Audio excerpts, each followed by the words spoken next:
నమస్తే. ప్రస్తుతం మనతో పాటు ఫ్లవర్ థెరపిస్ట్ అజయ్ ఉన్నారు. ఆయనతో మాట్లాడదాం. నమస్తే సార్. నమస్తే అండి. సార్ జనరల్‌గా ఈ జనరేషన్‌లో లైఫ్ స్టైల్ వల్లనో, లేకపోతే వర్క్ ప్రెషర్ వల్లనో ఒక రకమైన డిప్రెషన్‌కి లోనవుతున్నారు. ఈవెన్ స్టూడెంట్స్ కూడా.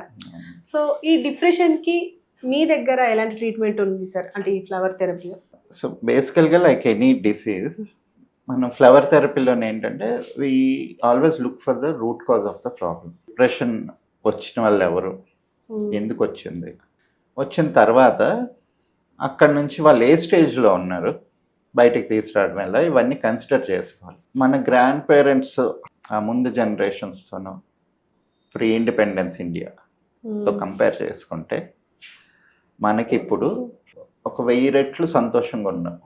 అప్పుడు ఫ్యామైన్ వస్తే తిండి దొరికేది కాదు, పిల్లల్ని పోషించలేక అలా వదిలేసి వెళ్ళిపోయారు. ఇంకా అంతకన్నా హార్ట్ బ్రేకింగ్ ఏముంటుంది, అంతకన్నా కష్టం ఏముంటుంది మనిషికి. తిండి దొరక్క బురద నీళ్ళు తాగేవాళ్ళు ఆకలి చంపుకోవడానికి.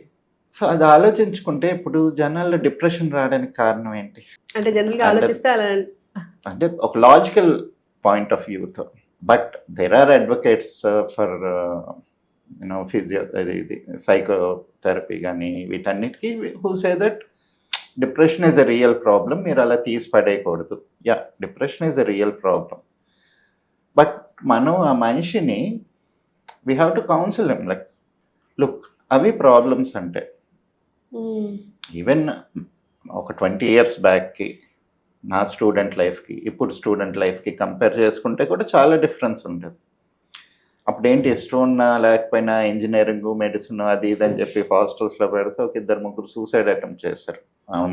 మా బ్యాచ్లోనే ఐఐటి సీట్ వచ్చిన తర్వాత అక్కడికి వెళ్ళి ఎందుకో మళ్ళీ డిప్రెషన్ సూసైడ్ చేసుకున్నారు. సో ఇలాగా ఒక డ్రాస్టిక్ మెజర్ తీసుకుంటుంటారు. సో వాళ్ళకి ఏంటంటే మెడిసిన్తో పాటు కౌన్సిలింగ్ కూడా అవసరం. Look at the problem. కొంతమందికి ఏంటి ఈ అందులో అందరికీ అన్నాను కానీ చాలా మందికి ఏంటంటే ఒక ఎస్కేపిస్ట్ నేచర్ ఉంటుంది. వాళ్ళకి ఆ సిచ్యువేషన్ నచ్చినప్పుడు కొంచెం వియర్డ్గా బిహేవ్ చేసి, లేకపోతే నేను షట్ డౌన్ చేసేసుకుంటున్నాను, బయటికి రాను, నేను కలవను అంటే ఆ ఫైటింగ్ స్పిరిట్ పోయినట్టు. అలాంటి వాళ్ళకి ఒక ఫైటింగ్ స్పిరిట్ అది ఇన్కల్కేట్ చేయాలి. కొంతమంది ఏంటి పక్కన వాళ్ళ మీద డిపెండ్ అయిపోవచ్చు, ఒక లెథార్జీ ఉంటుంది. ప్లేయర్స్ ఉంటారు కొంతమంది, వాళ్ళ పేరెంట్స్ ఇంకా గారం చేసి అయ్యో మా వాడికి ఇలాగ అయిపోయింది అయ్యో అంటుంటే కొద్దీ దే కీప్ ఎంజాయింగ్ దట్. అదొక ప్రాబ్లం ఉంటుంది. కొంతమందికి ఏంటంటే ఈ హార్మోనల్ యాక్టివిటీ వల్ల, ఎస్పెషలీ ఆఫ్టర్ ప్రెగ్నెన్సీ, పోస్ట్నాటల్ డిప్రెషన్ అంటాం. పిల్లలు పుట్టిన తర్వాత హార్మోనల్ యాక్టివిటీ సెట్ అవ్వలేక డిప్రెషన్కి లోన్ అవుతుంటారు. ఇలాగే డిఫరెంట్ కండిషన్స్ ఉంటాయి. కొంతమంది నిజంగానే వాళ్ళకి అర్థం కాదు ఎందుకు డిప్రెషన్ వస్తుందో కానీ, but ultimately it's something you decide to get out of this world. నాకు ఈ సొసైటీతో నేను ఫేస్ చేయలేకపోతున్నాను, నా టాస్క్ ఏదుందో నేను కంప్లీట్ చేయలేకపోతున్నాను. So I'm alienating my self from the society. First principle. Second principle, I don't want to live in this world, life end చేసుకుందాం. ఇదే వాళ్ళ ఆలోచనలు ఉంటాయి. సో వీళ్ళకి మెడిసిన్ అలాగే ఎంత ఇంపార్టెంట్, కౌన్సిలింగ్ కూడా అంతే ఇంపార్టెంట్. బట్ అన్ఫార్చునేట్లీ ఇప్పుడు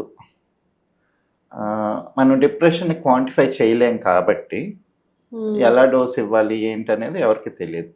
ఎందుకంటే ఇప్పుడు నొప్పిని కూడా ఒక స్కేల్ ఉంటుంది.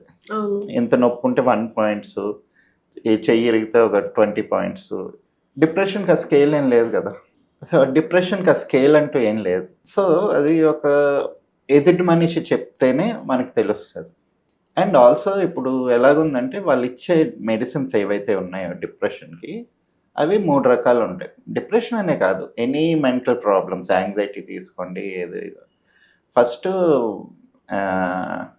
యాంగ్జైటీని తగ్గించడానికి ఒక మెడిసిన్స్ ఉంటాయి. అంటే మనకి ఇవి ఏంటంటే మనకి మారివానా ఈ టైప్, అదేంటంటే కొంచెం డల్ చేసి రిలాక్స్ చేస్తుంది అనమాట బాడీని, హార్ట్ బీట్ని తగ్గిస్తుంది. సో రిలాక్స్ అవుతారు. అంటే ఒక రకమైన మత్తు మందు. రెండోది మత్తు ఎక్కువ అవుతుంటే దాన్ని ఎగ్జైట్ చేయడానికి కొకైన్, కెఫిన్ టైప్‌లో కొన్ని మెడిసిన్స్ ఉంటాయి. హ్మ్. అది ఎగ్జైట్ చేసి సడెన్‌గా హైపర్ యాక్టివిటీస్ ఉంటది. మూడోదేంటంటే ఈ ఇవి ఎక్కువ అవ్వడం వల్ల కొంచెం స్కిజోఫ్రెనియా లేకపోతే హాలుసినేషన్స్, హ్మ్. హ్మ్. మెంటల్ డిసార్డర్స్ వస్తుంటాయి. అలాంటప్పుడు ఒక ఓపియం టైప్ ఏదో నిద్రపుచ్చేది. హ్మ్. ట్రాంక్లైజర్స్ ఇస్తా ఉంటారు. సో, ఈ 3 మెడిసిన్సే అటు ఇటు మేనేజ్ చేసుకుంటే డోసేజ్ మేనేజ్ చేసుకుంటూ ఇస్తున్నారు తప్పితే అక్కడ సొల్యూషన్ ఎవరికీ ఇవ్వట్లేదు. ఓకే. ఎప్పుడైనా గానీ మనం అలోపతిక్ మెడిసిన్‌కెళ్ళినప్పుడు, యాంటీ సైకియాట్రిక్ డ్రగ్స్‌కెళ్ళినప్పుడు అది సీరియస్‌గా డిటీరియరేట్ అవుతదే తప్పితే కంట్రోల్ కాదు. ఎందుకంటే ఇవన్నీ కూడా మన నా లూప్‌లోనే ఉంచుతాయి. ఓకే. అండ్ దానికి తోడు అడిక్షన్ యాడ్ అయిందనుకోండి, దానికి అడిక్ట్ అయిపోతాం. They are highly addictive medicines. అది వదలబుద్ధి కాదు. ఇప్పుడు సిగరెట్స్, ఆల్కహాల్ కంపేర్ చేసుకుంటే మనకి ఇంకా ఒక 20, 30 రెట్లు చాలా అడిక్టివ్ డ్రగ్స్ అవి. ఓకే. సో, వాటి నుంచి బ్రేక్ అవుట్ అవ్వడానికి హ్మ్. ఫస్ట్ ప్రయత్నించాలి.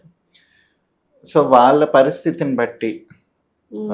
మేమేం చేస్తామంటే వాళ్ళ నక్షత్రానికి సంబంధించిన మొక్క ఏదైతే ఉంటుందో ఆ ఫ్లవర్ మెడిసిన్స్ తయారు చేస్తాం. సో, మన నక్షత్రం ఏంటంటే మన ఎగ్జాక్ట్ లైఫ్ ఫోర్స్‌ని, వీటిని మన కాన్ఫిడెన్స్‌ని క్యారీ చేస్తది. హుహు. ఆ దేవుడికి సంబంధించిన వృక్షం. ప్రతి నక్షత్రానికి ఒక దేవుడు ఉంటాడు. దానికి సంబంధించిన వృక్షం ఉంటది. That carries the positive energy for us. Okay. So, అదేంటంటే it will bring you out of your stupor. నా వల్ల కాదు అనుకున్నోళ్ళకి కూడా it will show a way.